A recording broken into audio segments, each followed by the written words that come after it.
Gemara. Avant de reprendre la Gemara, nous allons faire quelques points sur la paracha, sujet intéressant. Puis après, on va.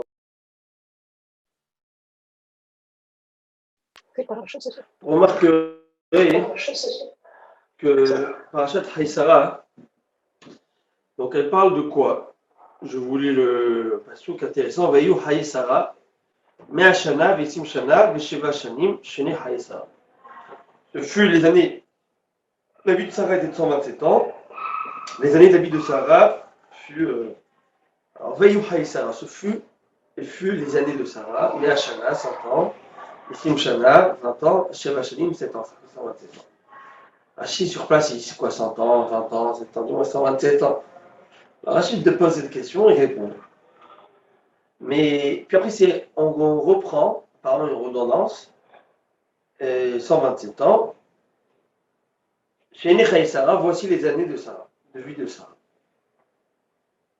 Et Rachid sur place, Biari, Baruch Rabba Beshem Hashem. Deux manteaux. Il fait froid, hein? Je lui aurais dit, vous croyez. Je marche de loin, moi. C'est vrai. Alors, Sarah Imenou, elle est décédée cette semaine, dans la paracha. Et Rachamim me dit, j'étais choqué. Quand j'ai pas entendu, j'ai pas vu les news. Mais vous rigolez, mais c'est important. Il écrit le sot de Shoré à Boda, je crois, de vivre l'émotion de la paracha. L'émotion de la paracha. C'est comme celle-là, tu connais cette histoire avec Yosef Hatzadik. Cette dame qui écoute, elle est dans la Zara des femmes, elle écoute l'histoire où Yosef est envoyé par son père pour aller voir comment vont ses frères. Et elle connaît l'histoire, et elle voit l'histoire, qu'est-ce qui se passe? Elle voit que les frères attrapent Yosef et vont l'envoyer dans un puits, bref. Elle pleure. L'année d'après, elle écoute. L'année d'après, elle écoute la paracha, même endroit. Elle se rappelle de l'année dernière. Elle dit Yosef, va-t'en, vite, va-t'en. Et Yosef, il se fait attraper. Il dit je t'avais prévenu, c'est ta faute. C'est-à-dire qu'il faut vivre un peu vivre le film de la paracha, c'est important de ressentir un petit peu les émotions qui sont passées à l'époque. Baruch haba Rabbi Daniel. Jézagouri, vous m'entendez? Je ne sais pas si. Ça fait plaisir de vous voir. En tout cas. Alors, c'est écrit donc que Sarah et Menou. Pourquoi on a juxtaposé? Rami me dit pourquoi il y a une juxtaposition entre la paracha de la Akedat Yitzhak, l'histoire d'Akedat Yitzhak, et l'histoire de donc, la ligature, le ligotage d'Yitzhak, et l'histoire de la mort de Sarah. Rami me dit c'est que le Satan lui a montré comme si que son fils avait été égorgé. Et donc, elle a fait une crise cardiaque. Elle est morte de cette manière. Ouais. Alors, pourquoi je dis ce jamais de ménage? Pour essayer de comprendre, parce qu'on peut comprendre à tort, que Sarah Menou, elle aurait pu vivre longtemps encore. Elle aurait pu vivre longtemps. Et encore de belles années. Son mari est mort 38 ans plus tard. Je veux dire, elle aurait pu vivre encore quelques années.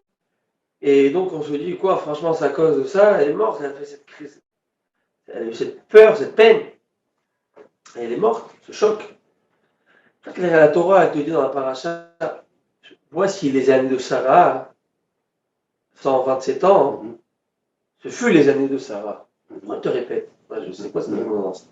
Pour te dire, comme sa femme, il dit, Haïdouche, il dit, c'est que, non, elle devait vivre 127 ans. Comment ça s'est passé de cette manière que son âme a expiré? Si ce n'est pas par cette manière, il y aurait un autre moyen. Mais très souvent, on a l'impression qu'on peut se poser ces questions naturellement. Hein. Si les médecins avaient essayé ce traitement, je suis sûr qu'on ne l'aurait pas perdu. Si elle a pas, c'est pas vrai ça. Ça c'est, comme il dit on raconte, on dit que le Malach HaMavet est l'ange de la mort. Ils vont me critiquer, ils vont me dire mais c'est quoi ça? C'est la catastrophe. le docteur, ils vont dire sa caisse cardiaque, ils vont dire le diabète, ils vont dire. Enfin, tu vas jamais entendre. C'est une erreur. C'est que quand est-ce que le Kadosh Baruch Hu a décidé que c'est le temps, c'est le moment, c'est le moment. Pour X et Y raison, il a ses raisons. Alors, ce que tu vas lire chez le médecin légiste, c'est pas ça la raison, mon gars. Ça, c'est comment ça s'est passé. Mais c'est pas le pourquoi du comment. Pourquoi c'est décidé. Alors, comment ça s'est fait? Ça s'est fait de cette manière. Mais quand Hachem a décidé que c'est fini, tu dois monter là-haut, tu dois monter là-haut. Tu vois? Ouais, mais alors, pourquoi on se casse la tête tellement à essayer de vivre de vie. Bah, c'est ça. Parce que c'est mitzvah. C'est la mitzvah d'Hachem. Ouais, mais... C'est une mitzvah. Parce que Hachem, il a mis. Non, c'est une bonne chose. C'est une bonne chose. Akadosh Baruch Hu, il a mis dans ce monde un yesod qui est on va selon le Teva, selon la nature des choses. D'accord? C'est que ceux qui sont je sais pas, à un niveau. On va l'étudier en plus. C'est quoi? On va étudier dans une page. Dans une page, on va étudier ce sujet. Très bien. C'est fondamental. Dans une page, on va étudier ce sujet. À quel sujet? Dans quel rapport? On avait vu que celui qui est en train de faire sa prière, c'est Amida, on l'a vu dans la Mishnah, même s'il avait un serpent qui lui entourait le genou, enfin le pied, eh ben, il doit continuer à prier. Et la Gemara va faire une distinction entre un scorpion et un serpent. Serpent, c'était une monnaie courante, à l'époque, ils savaient faire peut-être la différence entre un serpent qui est dangereux, venimeux, etc. Mais un scorpion, c'est toujours dangereux. Il pique toujours, c'est pas à prendre. Tu vois, en ce moment, il casse pour là, pars. Mais tu ne restes pas dans le coin, tu ne fais pas de salut. Ouais. La raconte une histoire incroyable, on va l'étudier, que Rabbi Hanina ben Dosa, dans son voisinage, il y a vu ce qu'on appelle un Harod. Harod, Arva, il y a deux manières de les lire. Et c'est quoi? C'est un signe, je ne sais pas. Il dit c'est le serpent avec le crapaud, avec la tortue. C'est un mélange, bref, un anaconda, un truc dangereux. Pardon. Et celui qui était dans les entourages, il venait le piquer et le tuer, il faisait son repas. Et ça faisait beaucoup de dégâts. Alors qu'est-ce qu'ils ont ils ont raconté à Afrena Ben Dosa, le grand de la génération, sadique.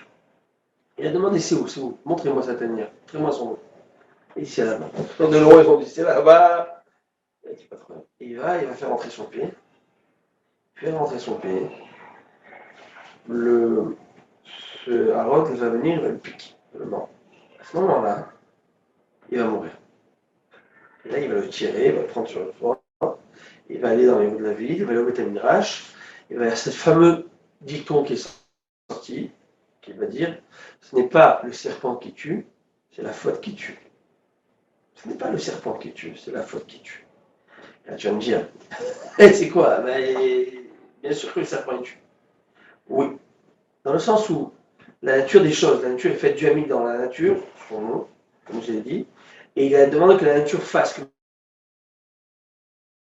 Il y a des gens qui sont extra-naturels, hors du cas de nature.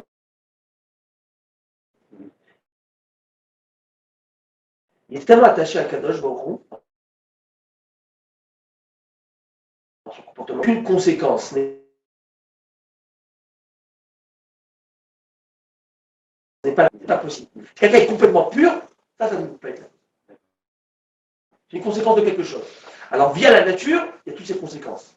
Alors, on est tous, on va dire, ne passe pas sous l'échelle, sinon tu vas te faire massacrer, ne rentre pas dans un échafaudage qui est bancal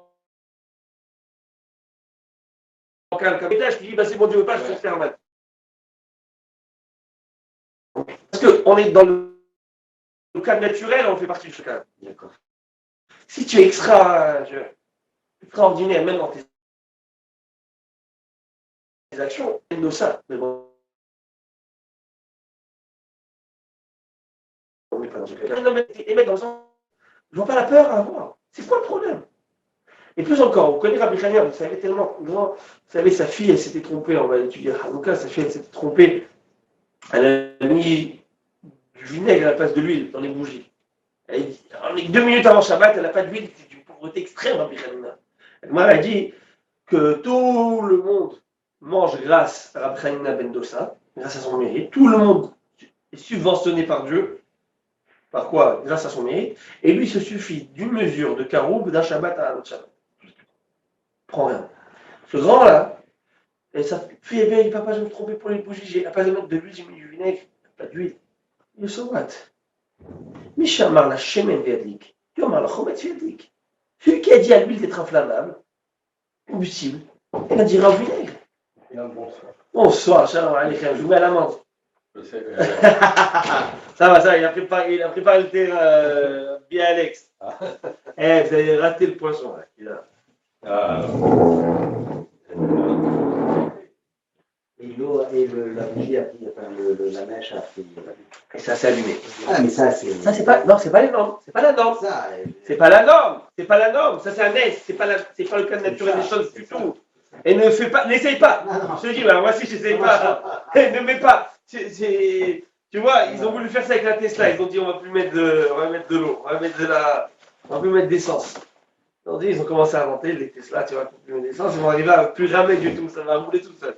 Un jour, peut-être. Tu vois ce que je veux dire? Ça veut dire que c'est un autre cas. On va expliquer comment Rabbi Hanina, lui, s'est permis de faire une chose pareille. Mais toute chose. Il a vécu il y a longtemps. Rabbi Hanina, c'est un de nos Tanaïm. Un de nos Tanaïm de l'époque de la Mishnah. Donc, à l'époque de la Mishnah, ça fait à peu près de 2000 ans. 2000 ans. Maintenant, mais l'idée, elle est comme ça. C'est que, entre nous, on a tous écouté des histoires exceptionnelles. De tzadikim exceptionnels. J'allais pas dire contemporain, peut-être oui, mais même quelques siècles avant. Parler du côté marocain, les grands Mekoubalim, les grands tzadikim, Raphaël Pinto, Rabbi Baba Sali, je veux dire que c'est pas. Et le gars, il fait 20-30 ans, il est handicapé, il lui dit lève-toi en marche.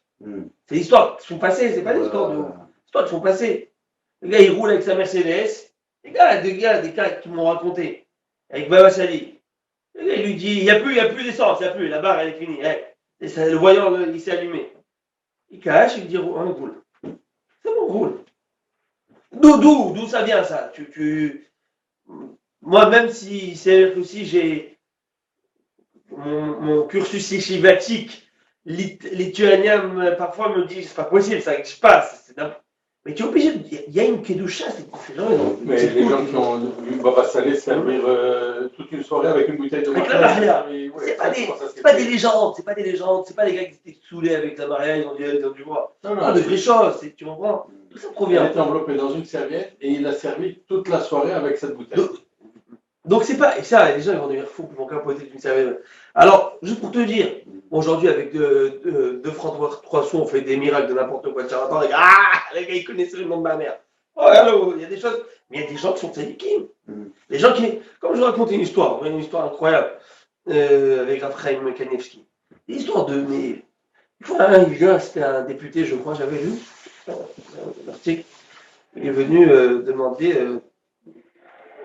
bracha pour son petit-fils qui est malade, qui passe une grande opération, etc. Il rentre sur l'organisateur, ouais, lui dit, il donne le nom, le petit-fils, donc sa mère, lui dit pas juif.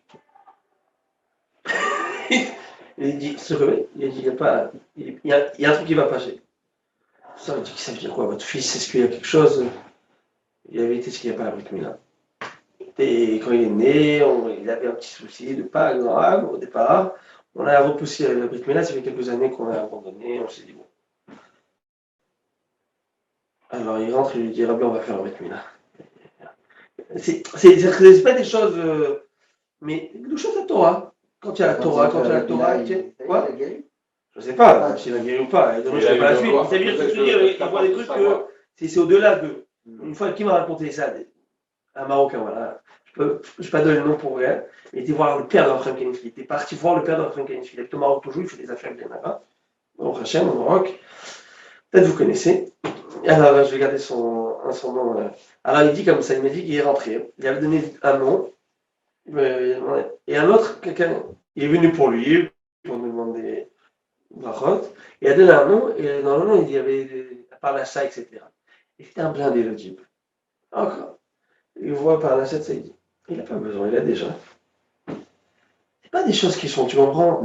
Je sais pas, moi je comprends. C'est comme je vous raconte une histoire avec moi. Alors que moi j'ai appris la Emunat Rachamim. Moi je l'ai appris, je vous dis le Hémet, j'ai appris à être mamie dans les tzadikim. C'est pas quelque chose que non, j'ai appris à être. J'ai appris avec ma petite expérience des choses, il y a des choses que tu. Moi j'avais ces Emunat Rachamim dans le limoud, pour l'étude, pour moi c'est faire Torah, il n'y a rien à faire. Mais de voir des fois, d'avoir cette mimoud, d'avoir cette innocence, de dire, le Rav, il a dit, il faut accepter, il faut. Eh bien, tu sais quoi, vous savez quoi, j'étais au Maroc, j'étais en mission, ok? J'étais en mission par le Rav de Kalov. C'est le monde de Kalov qui m'a envoyé au Maroc. Au Hachem, j'étais 4 ans là-bas. C'est là-bas que j'ai connu une famille Ben Shima, justement. On avait fait des chouva, pas mal de sa classe qui ont fait des chouva, ils sont partis à l'Eshiva, etc., etc. En tout cas, au Hachem, une grande Siyata d'Ishma, une grande aide céleste et divine, Hachem m'a envoyé. Là-bas, à peine, bon, c'est ma femme qui mérite tout ça parce qu'elle habitait à rue Jacquemin. Je vous assure, rue Jacquemin, c'est pas simple là-bas. Vous savez comment c'est. Et les verres, les trucs, quand tu habites à Amstead, tu arrives là-bas, c'est un changement. J'écoutais le Coran le soir par les voisins d'à côté, le truc. Donc, en tout cas, après, on a déménagé Baruch Hashem, on a une bonne appartement qui nous a gâtés là-bas. Quand tu vois, hein, ma femme, le premier enfant, elle est venue accoucher ici. Dans des bouquins, elle est à risque. Le second, elle était enceinte, pas moi, elle, et c'est moi qui prends le ventre quand elle est enceinte. Alors qu'est-ce qui se passe? On va voir le docteur. On va voir le docteur parce qu'on avait un doute, on va voir le docteur, et on a appris qu'elle était vraiment enceinte. Deuxième, au Hachem, et là tout de suite on a eu des doutes, on va quitter, maintenant c'est le moment de quitter, et on va une deuxième grossesse. C'est ça, qu'est-ce qu'on fait, etc. À Botel, je vous mens pas. Hein. Emmett, je sors du gynécologue avec mon épouse. On sort. Je reçois 2 minutes plus tard. 2 minutes, pas 2 minutes plus tard. Je suis encore dans la rue, je me vois dans la rue. C'est la rue Les Siliotés, c'est Ziraoui. C'est Ziraoui. Boulevard Ziraoui. Et notre rue, elle s'appelle Jean-Pierre Favre. Bon, en tout cas, il y a une rue là-bas. Non, Jean Jaurès. Non, Jean Jaurès, oui, mais Jean Jaurès, ça s'arrête à Enfin. Jean-Pierre Favre s'appelle aujourd'hui Abbas Mahmoud Al-Akad. Moi, en tout cas, on va pas rentrer. Il a bien appris, hein. Alors, qu'est-ce qui se passe? C'est ça, à côté de Cinéma L'Arc. Pas là. Ah ouais, Alors, il me dit. Alors, je sors, c'est là-bas. Quand je descends. Exactement, je descends. Monsieur Cohen. Et alors, qu'est-ce qui se passe? Je reçois un message du secrétaire du Hadmour. Le secrétaire du Hadmour, c'est mon frère. Mon frère, il fait partie des Et il me reçoit un message que le Hadmour, il écrit. Avec beaucoup de difficultés, vous savez qu'Hachem lui envoie les fois Shema. Il a ce qu'on appelle ELS. ELS, c'est niveau de Shirin, c'est-à-dire les muscles ne. Je ne sais pas la sclérose. C'est pas la sclérose en plaques. C'est un truc qui tient ceci, comme ça, mais plus rien ne fonctionne. Et le cerveau, tout est là. Et il écrit avec ses yeux au laser. Il prend des lettres, c'est comme ça qu'il écrit. Bon, je peux vous raconter des anecdotes, mais là, il y a Est-ce qu'il peut parler? Non, rien. Et comme ça, je reçois un message. Chez Yeb Mazal Tov, je peux essayer de le retrouver. Que vous ayez un grand Mazal Tov, c'était WhatsApp pour moi. Un grand Mazal Tov, ne vous inquiétez pas, la grossesse passera bien, vous n'allez pas vous inquiéter, tout est tiré Béchalom. Waouh. Et moi, je reçois ça. Je suis choqué, et je parle à mon frère. Et mon frère, c'est lui, il m'envoie le message qu'il a reçu, il m'a demandé de transmettre. Et moi, naïvement, mais d'où il sait? Alors, mon frère, il a compris que c'est vrai. Il m'écrit tout de suite, Mazal Tov, frère. Tout de suite. Mais tout de suite. Bon, après, avec quand même tout ça, il m'a vrai, mais j'ai quand même décidé avec mon épouse de quitter, de venir ici, pour étudier avec vous. Qu'est-ce qui se passe? Mais quand je me suis dit ça, je me suis dit, bon, non, tu parles ici à un corps qui n'est pas corps. Tu parles à une Neshama. Tu parles à un homme qui n'est que Neshama. Il n'y a plus le corps tel quel, il n'est plus. Non, plus. Tu parles. Et là, vous savez quoi, en parlant de ça, maintenant, on peut comprendre la notion. On parle de Haïsara, où il est parti enterrer son épouse. Entre nous, pourquoi ça sert d'enterrer une personne? On dit à voix basse. À quoi ça sert? C'est quoi du corps? C'est Hachem qui t'a demandé ça. Ok, laisse tomber Hachem. Parlons. C'est quoi l'idée? Prendre un corps, c'est de la chair, un corps. Ok, mais tu sais, mais il y en a qui font autre chose. C'est quoi l'idée de l'enterrement là? Qu'est-ce qui se passe? Enterrer? Que c'est pas relié à la Il n'est pas retourné à la poussière. Ah, donc il retourne à la poussière. À part, tu retournes à la poussière comme tu. Ok. Il y a d'autres manières de retourner à la poussière. Ouais. Et je veux dire, c'est pas l'idée. Il y a 2 sortes d'articles dans la Torah. Il y a Tashmiché Mitzvah, Tashmiché Kedusha. Bon, certainement que la raison, comme vous dites, sont basiques. On tu es poussière, tu repartiras à la poussière, etc. Une idée intéressante. C'est que on retrouve la notion de la Kevura, la notion d'enterrement, que dans cette paracha. Avant ça, on a retrouvé les morts, ils sont morts, il est mort. Mais en bas, on n'a pas retrouvé la notion d'enterrement. C'est qu'ici, où Abraham est venu prendre Sarah, il lui a acheté un endroit pour l'enterrer, il l'a enterré. Donc on fait tout un truc, là, un titre, sur il a enterré son épouse. C'est quoi l'idée d'enterrer?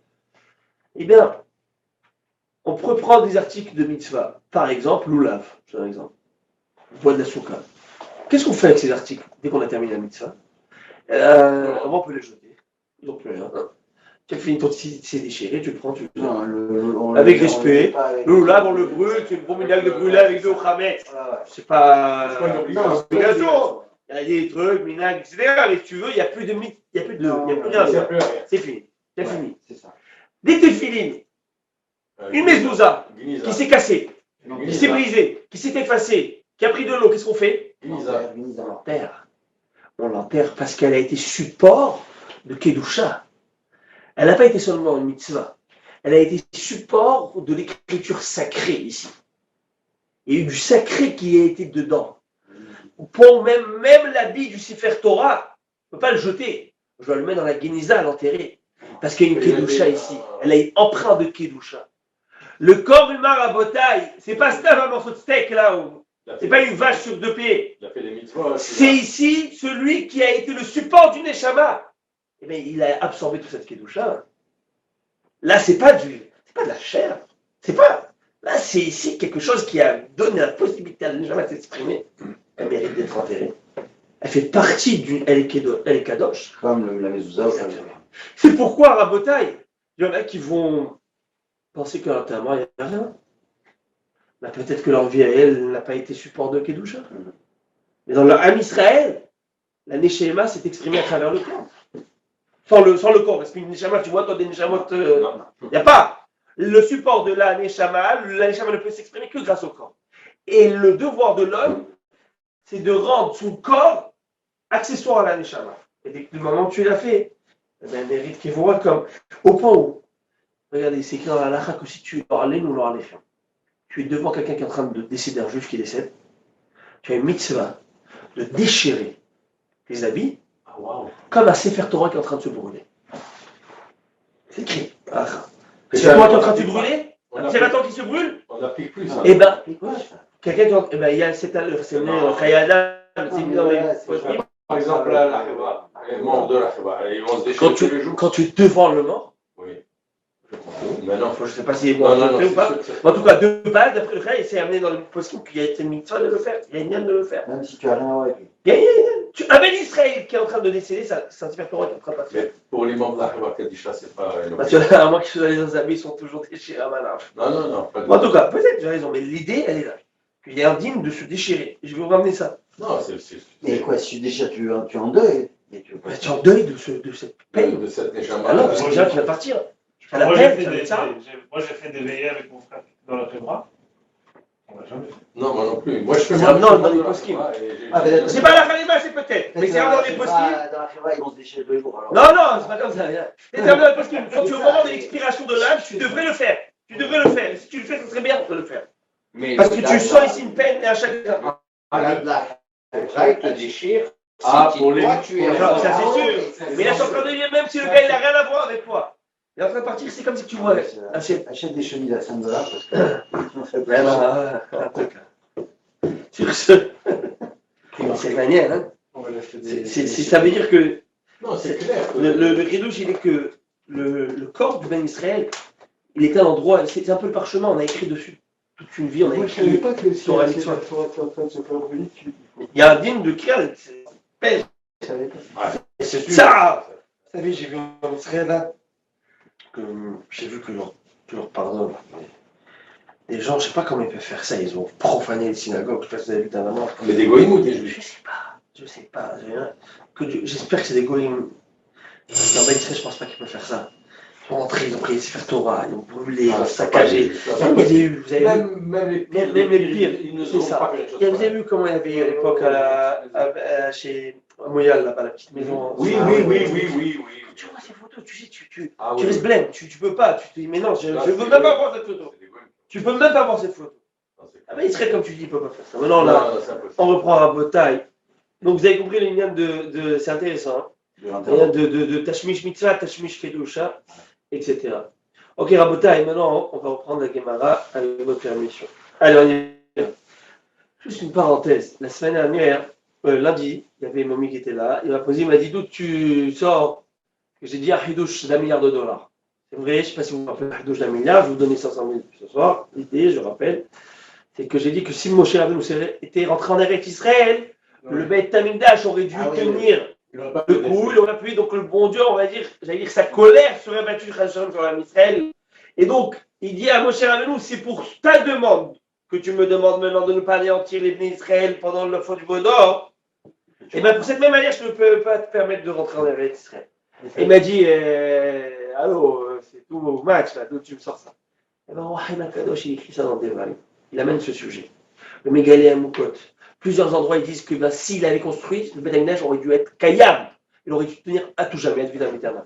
Un parachat d'Erachim. Le Midrashim, on avait du mal à trouver, mais plusieurs de ces grands farim, ils ramènent ce sujet. Intéressant, hein? Mais c'est écrit aussi que le mur occidental ne sera jamais détruit. Ça aussi, ça c'est écrit l'Ozada Shekhinah. Il écrit l'Ozada Shekhinah, mais la Shekhinah n'est jamais partie du côté de la Maravi. Et ben voilà, tu peux, voilà. Un miracle plus grand que ça, j'ai lu. Tout, il est Massa écrit saccagé, ce mur, Midrash, il ne bougera pas, et il bouge pas. C'est écrit. Tu crois que c'est normal? C'est écrit dans le Midrash? C'est écrit dans la Torah? Non, la Torah non, parce que la Torah n'a pas écrit dans le canon biblique. Alors ça, c'est dit. Dans le Midrash, c'est ramené l'Ozada Shekhinah, mais il n'y a pas, ça ne bougera pas. La Shekhinah ne bougera pas de cet endroit. Que le mur a été construit grâce à l'argent des pauvres. Je sais pas. Par contre, mais quand vous rentrez là-bas, vous savez que le haut du mur, c'est pas récent, c'est Montefiore. Tout ça, c'est quelque chose qui est. Bon, c'est ouais, mais tu vois la différence de pierres. Tu vois la différence des pierres. Et tu as des pierres de 14 mètres de long qui font 500 tonnes. Je te demande là-bas comment ils ont mis. C'est pas première, ils sont en deuxième, troisième. Banal, comment ils ont mis? Et attends, elles sont collées l'une à l'autre, alignées comme au laser. Alors, ce duo, ils sont pas originaux. Le duo, pas originaux. Ces briques, ces pierres qui sont en bas, surtout qu'on les voit quand on va dans les souterrains. Quand tu vas dans le souterrain. Elles sont alignées comme au laser et collées sans ciment ni rien. Sans rien. Vous avez vu la synagogue qu'ils ont fait là-bas maintenant? Ben oui, mon fils a prié Rosh Hashanah là-bas avec son frère. Oh là, ils ont fait une synagogue là-bas. Ouais. Oh, pas petite merde. Non, pas celle-là. Quand tu rentres dans les tunnels. Vous l'avez vu, Rabbi Daniel? Oui, je te la voir maintenant quand j'étais en Israël. Comment ça s'appelle? Ça a été donné par un Levaïev, un juif russe religieux qui est dans l'immobilier. C'est lui qui a. Boukhari. Alors, c'est ça. Alors, Levaïev, ça s'appelle. Donc, on ne pas de la même. La synagogue des mecs. Elle est magnifique, c'est une belle synagogue. Non, elle est belle. Oui. Il faut gagner le billet de l'autre. Ouais, en 2017, tu sais quand il y a eu Ouais, tu es tombé en pleine. attends, je pense. En tout cas. À Botaï, on reprend page 32, tout en haut. Ensuite, on tourne la page. 32, c'est la 32b, la bête, 32, tout en haut. Amar Rabbi Azar. On est toujours dans l'histoire de la Tefila. Oui. Amar Rabbi Azar. Arrêtez, j'ai vu d'autres Hidoshim sur l'Aftara, mais bon, je ne vais pas vous. Les Hidoshim de malade. Après, je viens dire. Hein? Bon, un petit Hidosh. Ok, un petit Hidosh quand même sur l'Aftara. Un petit Hidosh sur l'Aftara. On l'a tracé dernièrement, un petit Hidosh. L'Aftara, elle est intéressante. Ne me posez pas trop de questions parce que les choses que. Je me pose des questions, mais dans l'Aftara, il y a l'histoire de David Ameler. Vous savez, il était âgé. Il était avec la dame qui était là pour le chauffer. Entre guillemets. Vous savez, vous connaissez l'histoire ou... Non. Alors, je ne peux pas la dire de manière très simple, comme ça, parce que tu vas me dire, c'est un peu bizarre, un peu choquant. Et c'est vrai que j'ai dit, c'est pas le soir, par tout ça, mais David Ameler, à la fin de sa vie, il avait froid. On avait beau le couvrir, et il avait froid. Et comme il avait froid, pourquoi on le couvrait, il avait froid, ça ne marchait pas? Parce que Milda Keneged Milda, mesure pour mesure. Quand il avait vu Shaoul Ameler, il allait tuer Shaoul, il avait la possibilité de tuer le roi Saül. Il a pris le manteau, il a coupé son manteau. Pour le prouver, il a gardé le pan du manteau, il lui a dit regarde, j'aurais pu te tuer, mais j'ai pas voulu. J'ai aucune animosité envers toi, je ne veux pas te tuer. Et l'autre, il lui a dit, mais non, certainement ton manteau, il a dû s'arracher à des épines, et voilà, il se joue opportuniste, il dit. Mais comme Al-Mouara va dire, Bazadava et Havello, ça passe. Tu as méprisé une chose, un jour tu vas vouloir en profiter, tu n'en profiteras pas. Et bien le manteau que tu as découpé, parce que, un jour tu mettras des manteaux sur tes couvertures et tu pourras pas te réchauffer. Alors ils ont demandé d'amener une chauffeuse. Je ne sais pas le terme, mais quelqu'un qui va chauffer, une dame qui va. Et elle s'appelait une très jolie dame, ils ont trouvé Avishag Ashunami. Avishag. Sauf que cette femme, elle ne pouvait pas se marier avec lui. Pourquoi? Parce que la Gemara dit dans sa linerie, il avait déjà 18 femmes. Et 18 femmes, c'est le maximum pour un roi. Les autres, ils peuvent y aller. Ah ouais. Le roi, c'est maximum 18 femmes. Il en avait 6, et le prophète lui a dit tu peux rajouter Kaena avec Kaena encore 2 fois comme ça, donc ça fait 18. Et il ne voulait pas divorcer les siennes, âgées, c'est pas. Et donc tu ne pouvais pas la prendre comme femme. Alors, vous verrez que dans le passage qu'on va lire, c'est intéressant, un passage qui a écrit que Bathsheba elle est venue à ce moment-là. Bathsheba, vous savez ce qui est Bathsheba, c'est sa femme, l'histoire de Bathsheba, la fille de la mère du roi Salomon. Et elle entend qu'un des enfants de David Améler, qui s'appelle Adoniaou, le fils de Chagit, il avait une des femmes qui s'appelait Chagit, s'autoproclame roi. Là, il s'autoproclame roi. Avant la mort de son père. Tu es sérieux? Elle entend ça, il y a des gens qui sont venus avec lui, des gens un peu nobles, etc. Et bien, elle va le voir, elle dit, mon maître, tu m'as promis que c'est mon fils qui allait être. C'est comme ça que Dieu aussi avait prévu. Il lui a dit, eh ben non, je jure que ça va être ton fils qui sera roi de ça. Et justement, je vous une parenthèse, la Gemara a dit, c'est un passouk d'abord qui dit ça, et la Gemara le dit encore dans ma Sechet Makot, c'est que pourquoi Edoniaou ben Chagit il est sorti de cette manière?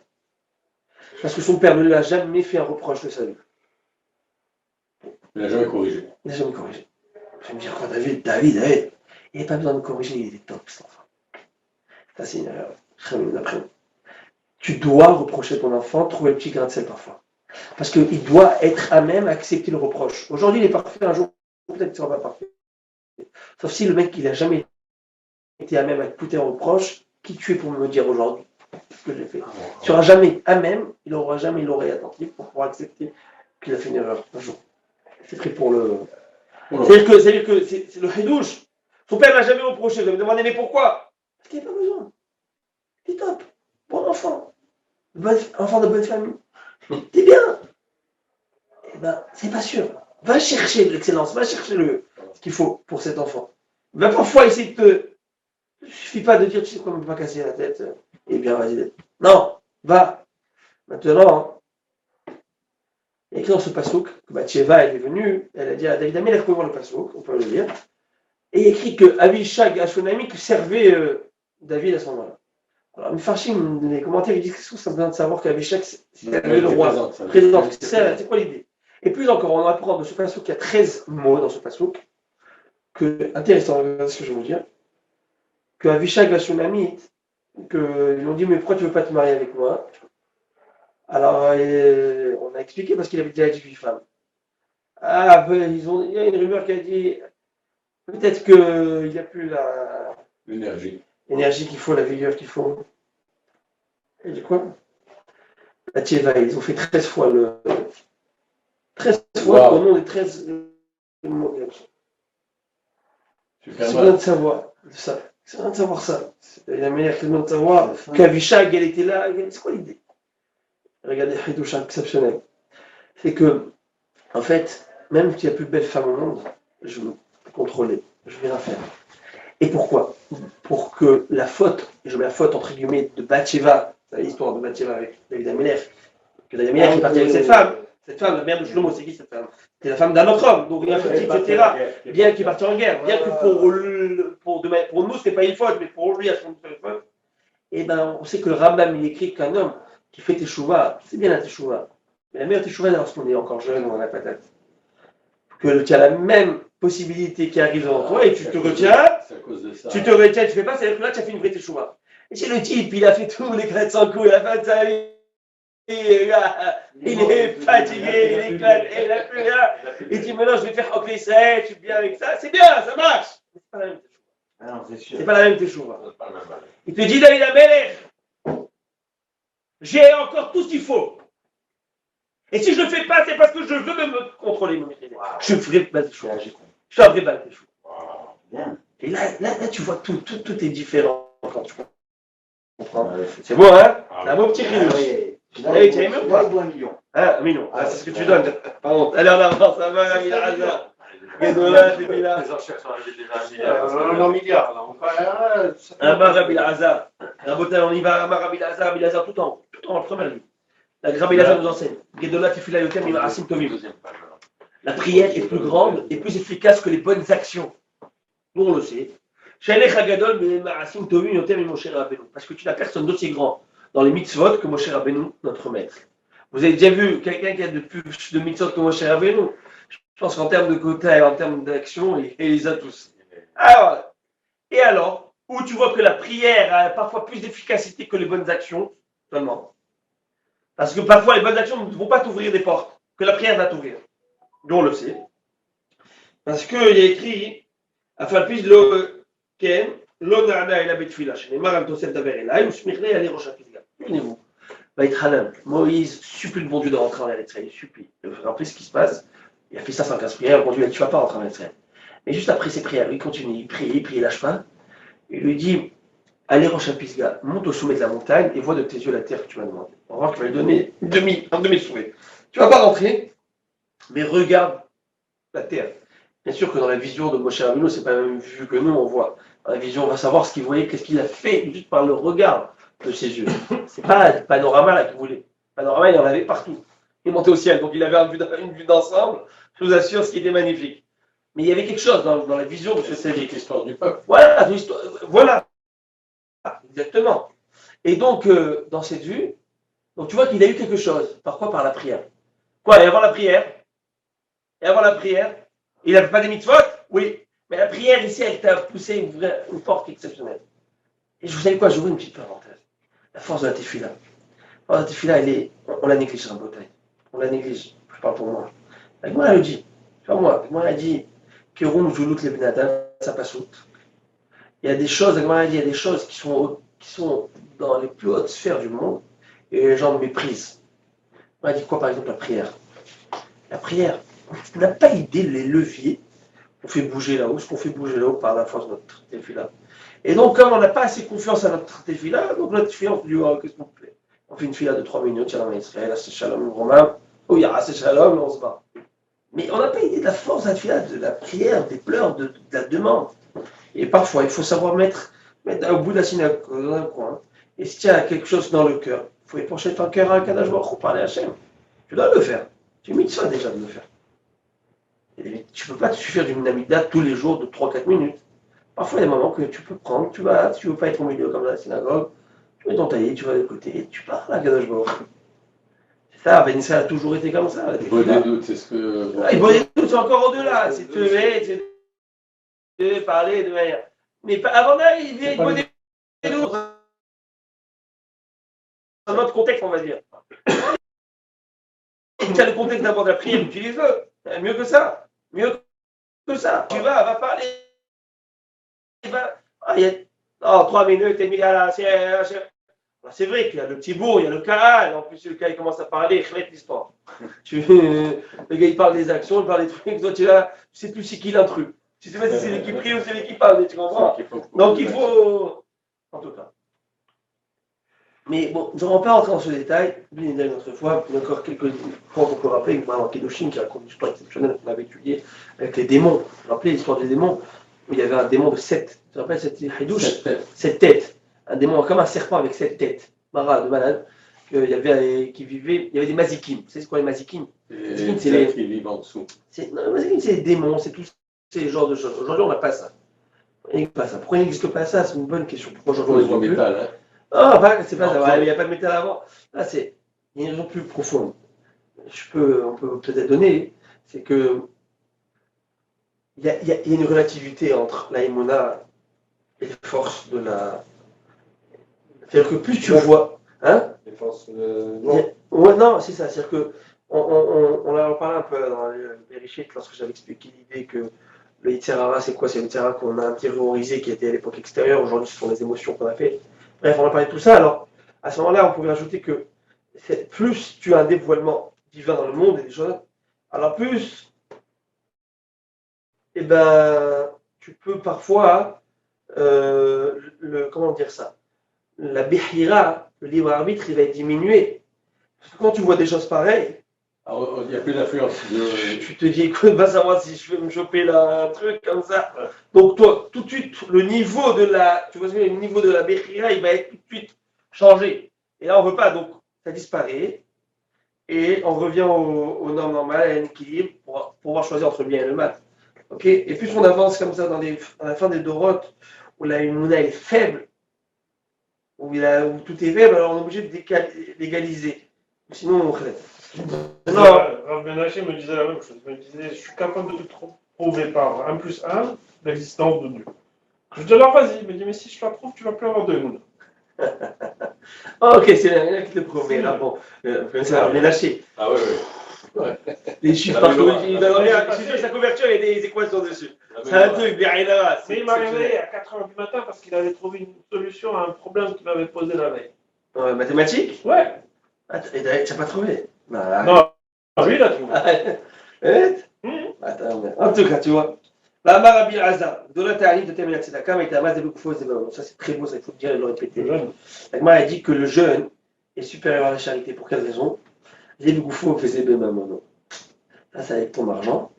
Et la Tzedaka. Et le jeûne, c'est encore. C'est pourquoi quand tu ne manges pas, tu enlèves, c'est Dieu, c'est ta personne. Et là, c'est ton argent. Et l'argent aussi, ça, c'est fondamental. Les mettre. C'est que parfois on dit ça, j'ai payé, j'ai fait le don. Mais c'est pas suffisant. C'est bien, mais c'est pas suffisant. Quand c'est dur, ça veut dire qu'il y a un effort réel qui est en train de se faire.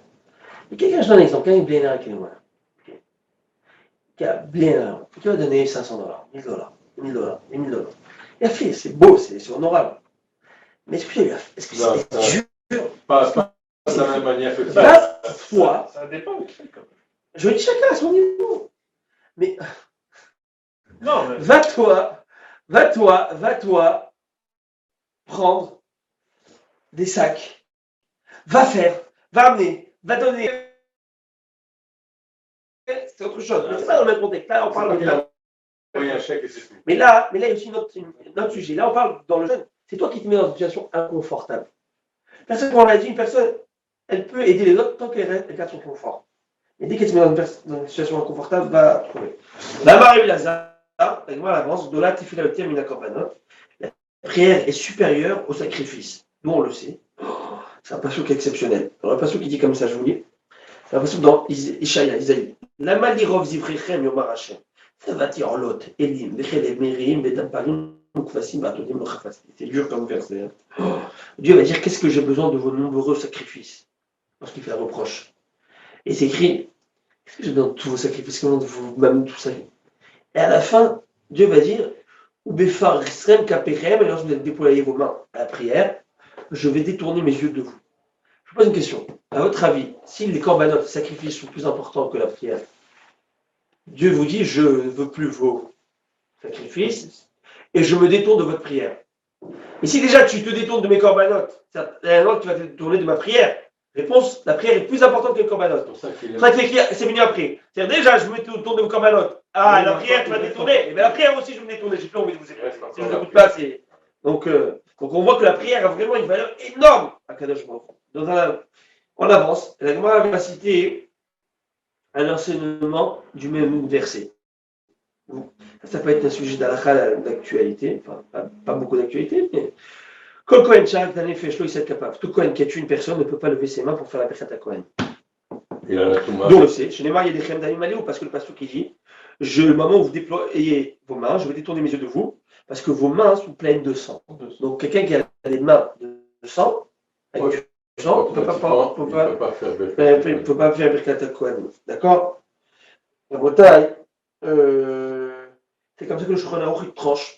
Qu'un Kohen n'a pas le droit de faire Birkat HaKohanim, même s'il a tué sans faire exprès. Et on va voir que si un Kohen a fait une teshuva, là-bas, le Rama il amène, s'il a fait une teshuva complète, etc., il faut voir dans les poskim. Il fait une teshuva complète, est-ce qu'il peut faire Birkat Kohen ou pas? Et la question se pose si un soldat, un tzahal, qui a tué, quel dit s'il a tué, si dans son devoir militaire. Wow, c'est une très bonne question. Parce que le sang, il est là.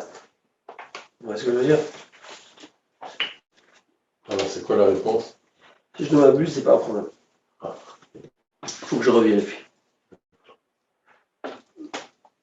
Donc un Kohen, vous savez que même un Kohen qui n'est pas en bon terme avec les gens de la parenthèse, en bon terme avec les gens de la congrégation, Il ne doit pas faire. il ne doit pas faire le.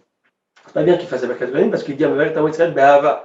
Je vais faire la bénédiction Behava avec amour, avec affection. Il dit dans Ver Rabaou, Bidusha Toshela Aaron, Tzivanu avec ta Israël, Behava. Il pas Behava. Et le gars, il ne peut pas C'est à la limite, c'est une bracha de Watana. c'est un problème. Ah oui, c'est vrai que s'il est. Bravo. Il avait dit Peut-être, je ne sais pas si c'est, mais c'est vrai. Baba Bilazar. Ouais, il peut aimer être.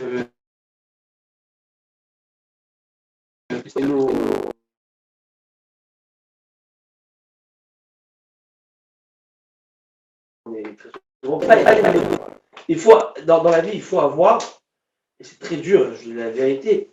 Mon père me disait toujours, quand tu travailles dans une communauté, je lui disais, mais comment tu arrives à parler à ces. Il y a des gens, vous connaissez le Schtroumpf grognon. Vous connaissez le Schtroumpf grognon. Il est jamais content, jamais bono chez l'orlame. Tu vas venir ma chère, il va dire, ah, c'est quoi cette tête? Quoi, un Sfarad? Quoi, un Shkenaz? Quoi, un c'est ce que tu vas lui amener. Il est jamais. Il y a des gens comme ça. Ouais. Il se lève le matin avec, il tire la tronche. Je sais pas pourquoi. C'est incroyable. C'est un travail de ne pas tirer la. Il faut se travailler. C'est très dur. Il écrit le Rambam. Quand même, lorsqu'il vient à la maison, de ne pas être trop amer. Il ne faut pas qu'il soit trop tsar, trop peiné, trop. C'est très dur. Combien de fois j'ai pris dans ma chourim avant qu'ils pourront parler de Teshuvah? Et j'ai parlé pour moi. J'ai dit, quand tu rentres à la maison, tu viens d'une journée de travail, tu as envie de te mettre. Tu es esquin, tu es fatigué. Yalla, sourire, open. Tu es obligé de faire la fête. Tu es obligé. Parce qu'il mérite quoi? Il mérite d'avoir c'est très dur. Ça, c'est une vraie avoda, ça. Ça, c'est une avoda quand tu travailles toi-même. Ouais. Pas comme donner, faire ici. D'accord, avec les gens, si tu as tout de suite un interview au chiot. Mais va à la maison avec sa mère, va à la maison avec les enfants, va les prendre, va les faire kiffer, va les faire. Ah, c'est une vraie avoda, ça te demande, maman, d'être un héros. Ah, ça, c'est une avoda, c'est ça qui est demandé. Pour Am Israël. Et Rambam, il écrit tout ça. Hein. Dans ses héros, comment tu dois rentrer à la maison, mais quelle Torah, etc. Et des fois, c'est que ça qui fait une différence. La première entrée, un sourire. Même si après tu vas dire ce que tu vas dire, mais ne serait-ce que tu rentres avec le sourire, tu as le droit après à dire ce que tu veux. Mais si tu es rentré, tu vas pas dire merci, c'est vas-y, c'est ça, c'est comme ça. Il faut apprendre. Il n'y a pas sous le ben shinaimi halal. Marie dit, souris tes dents, tu en as des belles aux dents, souris tes dents, c'est mieux que donner du lait à quelqu'un, de nourrir quelqu'un. À lui faire un chèque, fais-lui un sourire déjà, pour on verra le chèque. Fais-lui un sourire, montre-lui que tu as quelque chose. On avance.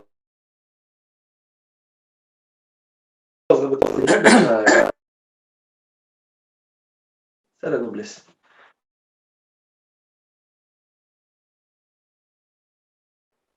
Baruch Hashem. Oui, c'est ouvert. Ça va bien, très très bien. Là, il y avait une question pour toi. Quand un Kohen soldat il tue, il le tue, c'est pas pour le plaisir, il le tue parce qu'il défend. L'ennemi arrive et dans la Torah, il te dit, viens te tuer avant. Donc, tu le tues avant qu'il te tue lui. Donc, il a le droit de faire de Kaza Kohanim. Apparemment, mais je vais vérifier quand même. Je rappelle, je l'avais vu dans la rêve, il faut que je revoie. J'ai oublié. Va'amar Rabbi Elazar, Miyam Shechara Bet Hamikdash. Rabbi Elazar, très très enseignement, il dit Miyam Shechara Bet Hamikdash, depuis que le jour a été détruit, le jour où le temple a été détruit, les portes de la prière ont été verrouillées. Wow. Et c'est pas de la même manière, ils sont pas ouverts, nos prières ne sont pas exaucées de la même manière qu'à l'époque où il y avait Bet Hamikdash. C'est pas du tout la même chose. Comme il y a un passage qui dit, Gam qui est Isaac va Shavea, Satan tu as dit, même si je crie, je supplie, Dieu a fermé ma prière, a banni ma prière. Et elle continue à dire quelque chose de très beau. Va Fapi chez Chari Tuila Ninalou, cette phrase est très connue. Et bien que les portes de la prière apparemment ont été verrouillées, les portes des larmes n'ont pas été fermées.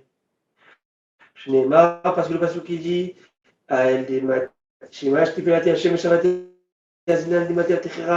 écoute ma tefila, Hachem, prête l'oreille à ma supplication devant mes larmes, ne reste pas silencieux. Hachem, devant les larmes de quelqu'un ne peut pas rester silencieux.